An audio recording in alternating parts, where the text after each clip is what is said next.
Assalomu alaykum, hurmatli kuzatuvchilar. 3-sinf matematika 113-mavzu kuboidning hajmi mavzusidan uyga vazifalarni ko'ramiz.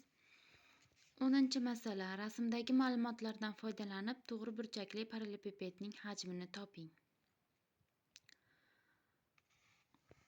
To'g'ri burchakli parallelepipedning tomonlari berilgan, bo'yi, eni hamda balandligining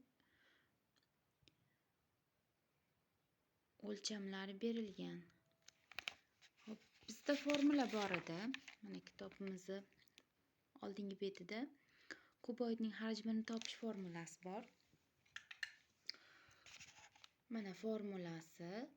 Hajmni topish uchun bo'yini eniga hamda balandligiga ko'paytirish kerak. A ko'paytiruv B ko'paytiruv S. Mana shu formulaga qo'yib hisoblaymiz. 10-masala mana. Yechish. Mana hajm topish formulasi, shunga qo'yamiz. Va teng 25 ko'paytiruv 16 ko'paytiruv 15.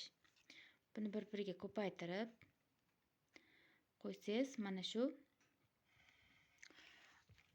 rasmdagi parallelepipedning hajmi bo'ladi.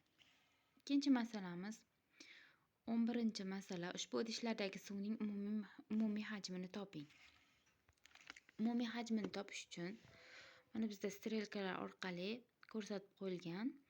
Birinchi idishdagi suvimiz aniq ekan. 865 millimetr. Ikkinchi idishdagi bunga qaraganda 5 marta kam ekan. Demak, 865 ni bo'lamiz 5 ga. Uchinchi idishdagi suvimiz ikkinchi idishdagi suvdan 320 milli kub ekan. Hop, birinchi idishdagi suvimiz 865 milli edi. Ikkinchi idishdagi suvimiz 5 marta kam bo'lganligi uchun 5 ga bo'lib oldik. Javobimiz 173 milli chiqdi. Bu 173 milli ikkinchi idishdagi suvning hajmi.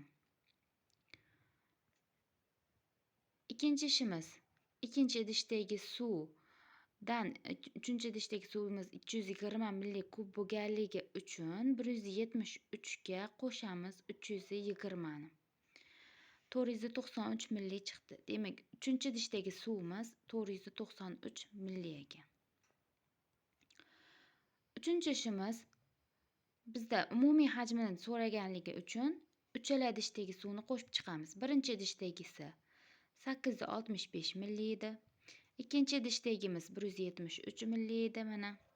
Uchinchi idishdagi suvimiz 493 milli edi. Uchala idishdagi suvimizni bir-biriga qo'shganimizda 1531 milli suv kelib chiqdi. Javob: idishdagi suvlarning umumiy hajmi 1531 milli ekan.